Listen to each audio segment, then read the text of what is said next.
Bismillahirrahmanirrahim. Assalamualaikum warahmatullahi wabarakatuh. Halo semuanya, apa kabar? Mudah-mudahan semuanya dalam lindungan Allah Subhanahu wa taala. Amin amin ya rabbal alamin. Nah, di video kali ini kami akan mempresentasikan hasil dari makalah kami yang berjudul Tijarah, yang beranggotakan saya Syurabil Hakim Hawari, Sutomo, dan Reni Safira. Dalam Al-Quran, kata tijarah secara bahasa merupakan masdar atau akar kata dari tajarah yatjuru. Jadi tijarah dalam Al-Quran berarti perdagangan. Tijarah atau dagang menurut istilah fikih adalah mengolah atau mentasarrufkan harta benda dengan cara tukar-menukar atau barter. Nah, jadi tijarah ini dapat kita artikan sebagai suatu kegiatan mempertukarkan suatu barang berharga dengan mata uang melalui cara-cara yang telah ditentukan dengan tujuan memperoleh laba atau keuntungan. Yang dinamakan harta dagangan atau tijarah adalah harta yang dimiliki dengan akad tukar. Jadi akad yang digunakannya adalah akad tukar dengan tujuan untuk memperoleh laba, dan harta yang dimilikinya harus merupakan hasil usahanya sendiri. Nah, jadi kalau harta curian atau harta yang diambil dengan cara yang tidak benar itu boleh atau tidak? Tidak bisa dikatakan dengan harta dagangan atau tijarah, karena harta tersebut tidak dihasilkan dengan usaha dan kerja keras sendiri. Kalau harta yang dimilikinya itu merupakan harta warisan, maka ulama mazhab sepakat tidak menamakannya harta dagangan. Saya Sutomo.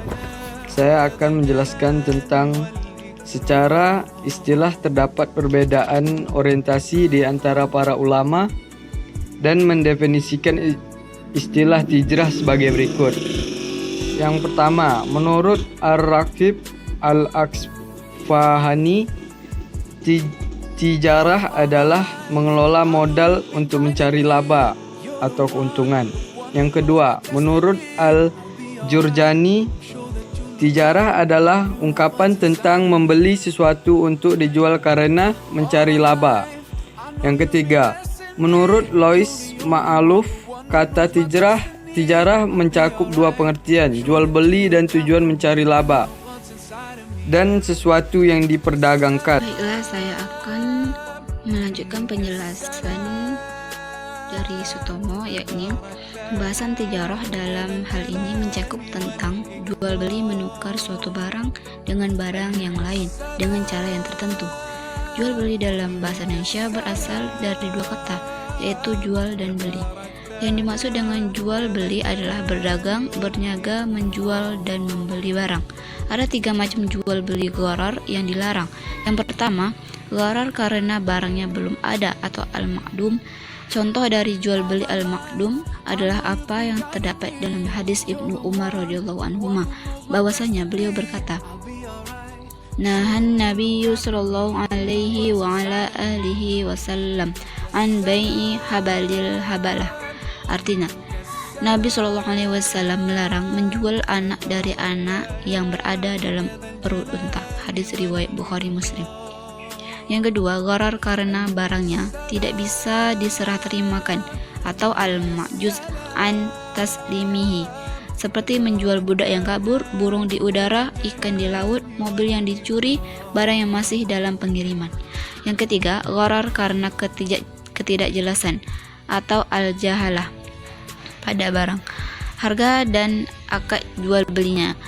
Contoh ketidakjelasan pada barang yang akan dibeli. Selanjutnya, gharar yang diperbolehkan. Jual beli gharar yang diperbolehkan ada 4 macam. Yang pertama, jika barang tersebut sebagai pelengkap. Yang kedua, jika ghararnya sedikit. Yang ketiga, masyarakat memaklumi hal tersebut karena dianggap sesuatu yang remeh. Yang keempat, mereka memang membutuhkan transaksi tersebut. Berikutnya beberapa contoh gharar lain yang diperbolehkan. Yang pertama, menyewakan rumahnya selama sebulan.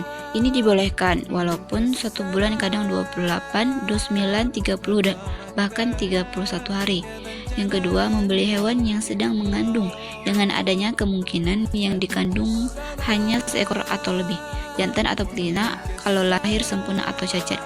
Yang ketiga, masuk toilet dengan membayar Rp2.000, padahal tidak diketahui jumlah air yang digunakan. Yang keempat, naik kendaraan angkutan umum atau busway dengan membayar sejumlah uang yang sama, padahal masing-masing penumpang tujuannya berbeda. Sekian penjelasan dari kami. Assalamualaikum warahmatullahi wabarakatuh.